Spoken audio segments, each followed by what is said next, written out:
This is Andrew Tate, the leader of the Bruv Party and the future Prime Minister of the United Kingdom. Join me, if you will, for a quick trip down memory lane to Great Britain of the 1960s. Masculinity was thriving, and it kept the nation in a safe embrace. Every man from this generation remembers fighting in the bloodiest war in European history, a war for our sovereignty. Our home, the British Isles, produced the finest manufacturing goods in the world. The streets were safe to walk. As recently as 12 years ago, we were the 7th safest country in Europe. Nothing to write home about, but a far cry from the England that we suffer today. Our politicians were well-read, studious men who understood their job was to serve the people of Great Britain. Back then, the NHS was in its infancy, founded in 1948 for the sole purpose of providing the British people with the healthcare they needed. The British people, not the world. Men went out to work in the offices of London, the farms of Lancashire, or the mines of Devon and Cornwall. And on that salary, they could house a family, keep a wife, and raise children. But our empire was collapsing, given away to the natives of the countries we once ruled. Why? Back then it was asserted that these lands, India, the Caribbean, Uganda, rightfully belonged to the native people who inhabited them before British rule. Rightly or wrongly, this was the assumption, and we saw our monarch lose dominion over these places one by one. So I ask you, have we forgotten this simple lesson? The lesson that saw us dissolve and give away the greatest empire ever known to mankind? If these lands were somehow God-given to the people who lived there before the English arrived, what relationship does that give the Englishman to his own rainy little island? If this assertion holds true, where does the Englishman stand? If the colonies had God-given rights to their land, surely the Englishman has a God-given right to his. We've been told by the establishment parties that although this was true for our colonies, it's not true for us. The countries of the United Kingdom, it seems, our native homelands, are not actually our God-given property at all. They are simply an economic zone that anybody can visit, exploit, and extract from. At 40 years of age, in my own lifetime, I have seen the United Kingdom move from what looked like a managed decline into an outright downward spiral, beyond the control or measure of anybody even attempting to steer the ship. Where men once conducted themselves with honor and integrity, where a fist fight and a handshake could end the wildest of pub brawls, we now see knives plunged into chests and throats.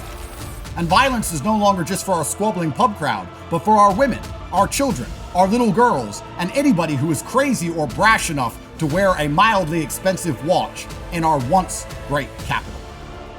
As a young man, I still remember terms like ladylike being pushed as a cultural norm.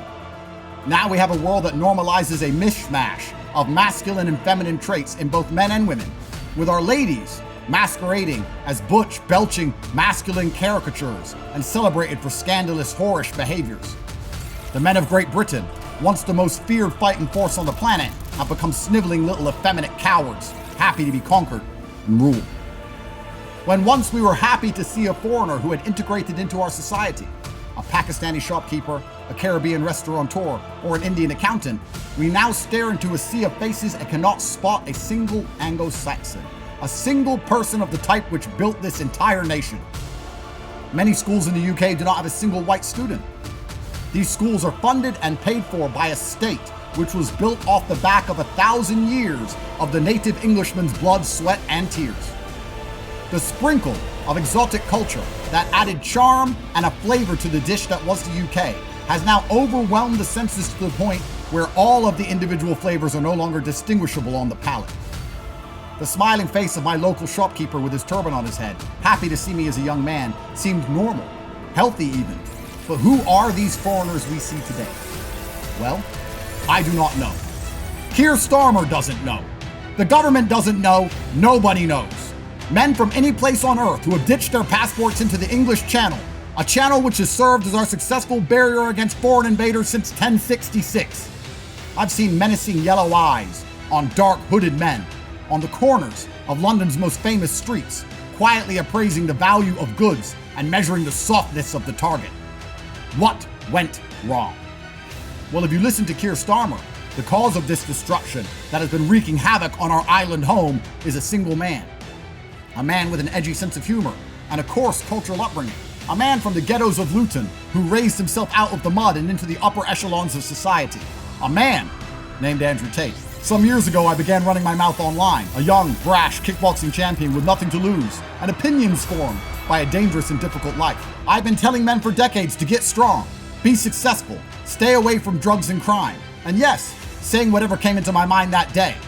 I have been branded as extreme by those with no sense of humor, as though sarcasm wasn't a staple of British comedy for as long as we could remember. Somehow the collapse of our country and all we hold dear is my fault.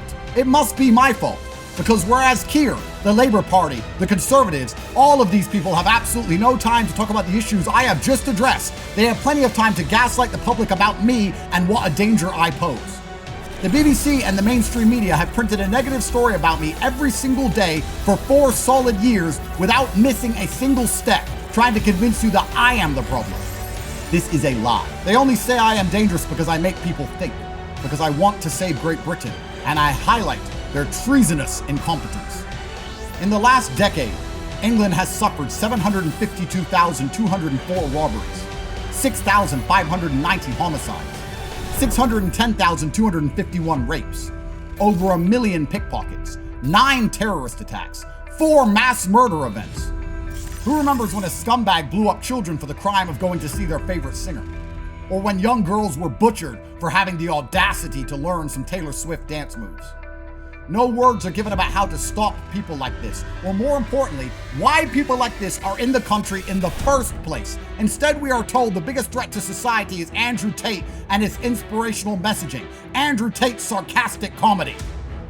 People of Great Britain, the floodgates are open as new barbarians show up on our shores each morning and every single night. And who do we have to fight off the invaders? Nobody. Our once great Royal Navy, commanded by legendary heroes like Sir John Jarvis and Lord Horatio Nelson, now escort and usher the invaders onto our shores, where they walk over the cold bodies of our homeless veterans into their 4-star accommodation. I founded Bruv to be a political vehicle. I founded Bruv to create a movement and a body of voters I could direct towards fixing the problems in the UK, whether by nominating candidates directly or directing votes towards patriots who are running for office. Thank God a few good men still exist, but there are too few. My message to you today is simple. Stop letting the government distract you. Stop letting them wave the boogeyman of Andrew Tate in your faces and tell you that he is the reason you're not safe inside or outside your home. That this great specter is the reason you must fear rape, murder, and terrorism. That he is the reason you live in an abject and humiliating poverty. Most of you have woken up and you're not buying their lies any longer. But I want to make something very clear. England must be fixed today. Today! And I, Andrew Tate, am not only far from the cause of the problem, I am the solution. Andrew Tate and the Bruv Party will do what is necessary to restore honor to this great nation. My manifesto, available for free online at votebruv.co.uk, explains exactly how I would regain control of the once greatest country on earth. I will execute mercilessly, whether I am liked or not. Any laws or international agreements which prevent me from execution will be disbanded. I will do exactly what I promised to do instantly and viciously, or I will resign within 30 days of prime ministership.